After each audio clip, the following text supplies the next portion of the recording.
Hello everyone. Please do like and subscribe to my channel. Now let's start. Today we are going to study about Michelson and Stahel experiment who gave the proof of semi-conservative nature of DNA. Okay. They did the experiment in 1958. Okay. And what they took for their experiment? They took Escherichia coli, the bacteria, and ammonium chloride. Okay, and in this, two isotopes were used. Okay, that is N15 and N14. N15 is heavy isotope and N14 is light isotope. Okay, so on what basis we are saying this heavy isotope and light isotope? On the basis of density gradient. Clear? N15 has high density and N14 has low density. Okay, and the density gradient was used for this cesium chloride. What is that? Cesium chloride. Clear? This is the density gradient which is used to check the density of N15 and N14. They are separated on the basis of this density gradient. Clear? So why Escherichia coli was chosen?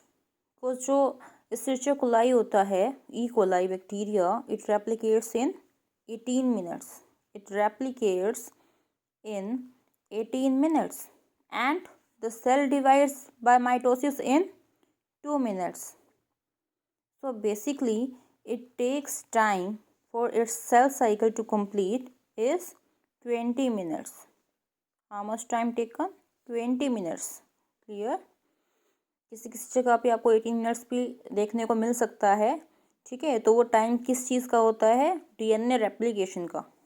Okay, so they grow Escherichia coli bacteria in a medium which contains nitrogen 14 in the form of ammonium chloride. Okay, now let's see. So इन्होंने क्या किया? They grown Escherichia coli in a medium containing ammonium chloride. Okay, so here जो isotope था nitrogen का वो कौन सा था? N14 था. और इस आइसोटोप को देने का जो मेथड है, मतलब वो किस तरीके से बैक्टीरिया को मिलेगा, वो है NH4Cl. इसके थ्रू ही जो N14 है वो इसको मिलेगा. क्लियर? सो आफ्टर 20 मिनट्स इन्होंने क्या किया? इन्होंने अपना सेल डिवीज़न किया. जो सेल डिवाइड किया उसमें जो डीएनए मिला था वो कैसा हो था? N14 का. और ये जो N14 का डीएनए था, और नंबर ऑफ टाइम्स जब इसको परफॉर्म किया गया ना, तो काफ़ी जनरेशन्स तक उनमें जो डीएनए था वो N14 वाला ही मिला. ठीक है, फिर इन्होंने क्या किया? इसके बाद इन्होंने N15 को यूज़ किया. ठीक है, अब जैसे ये N14 है, जब डीएनए रेप्लिकेट करेगा तो मैंने आपको बताया था कि इसकी जो दोनों स्ट्रैंड्स होंगे वो अलग अलग हो जाएंगे. तो ये जो वन स्ट्रैंड है ये भी नाइट्रोजन 14 वाला है, जो सेकंड स्ट्रैंड है वो भी N14 वाला है. ठीक है, तो 20 मिनट्स के बाद जब ये रेप्लिकेट करेंगे तो कैसा होगा? जो स्ट्रैंड्स होंगे डीएनए के वो कैसे होंगे? N14 वाले होंगे. ठीक है, और जब ये सेपरेट करेंगे तो कैसे हो जाएंगे? 14 and this one is also 14. Okay, तो नेक्स्ट में इन्होंने क्या किया? अब इन्होंने ग्रो करवाया बैक्टीरिया को फिर से. अब की बार इन्होंने आइसोटोप ले लिया नाइट्रोजन 15 वाला. ठीक है, तो यहाँ पे क्या हुआ? यहाँ पर अब जो हमें स्ट्रैंड मिला वो कौन सा था? N15 वाला.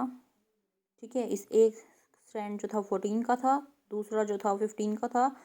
जो दूसरा डीएनए था उसमें एक स्ट्रैंड 14 का और दूसरा 15 का. सो ऐसा क्यों हुआ? मैंने आपको क्या बताया था कि ये कॉम्प्लीमेंट्री होते हैं. ठीक है, और जो पेरेंट डीएनए होता है, जब भी डीएनए रेप्लिकेट करता है तो उसमें एक डीएनए तो होगा पेरेंटल. ठीक है, और जो दूसरा स्ट्रैंड होता है वो नया बनता है. ठीक है, तो ये तो था पहले वाले स्ट्रैंड 14 वाले। अब जो नए स्ट्रैंड इसमें ऐड हुए वो कौन से हुए? 15 वाले ऐड हुए। क्यों? क्योंकि हमने आपके पास मीडियम कौन सा यूज़ किया था? N15 वाला मीडियम यूज़ किया था। ठीक है, तो मान लो इसकी जो सीक्वेंस है वो है ATT AGCAT, ये इसकी सीक्वेंस है। तो इसकी कॉम्प्लीमेंट्री सीक्वेंस कौन सी होगी? N15 वाले की TAATCG।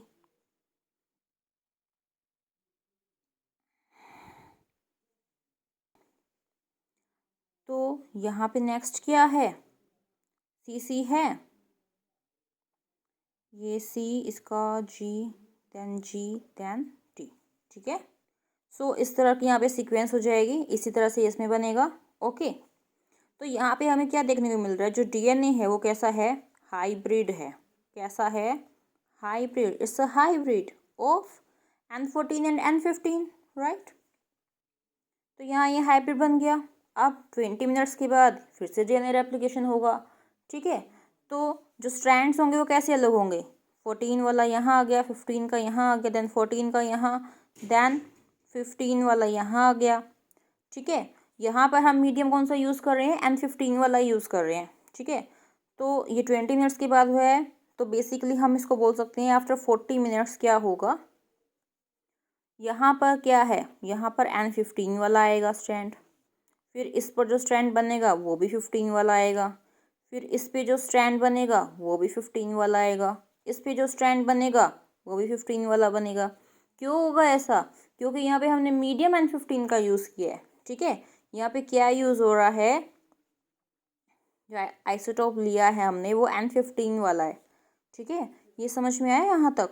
अब देखो, जो न्यूली सिंथेसाइज्ड हैं, ये जो स्ट्रैंड इतने सारे जो DNA यहाँ पे बने हैं, ठीक है, तो इसमें 2 हाइब्रिड हैं, ये वाला और ये वाला। ये क्या है? हाइब्रिड्स हैं। ठीक है, और जो ये वाले हैं ये कम्प्लीटली न्यू है।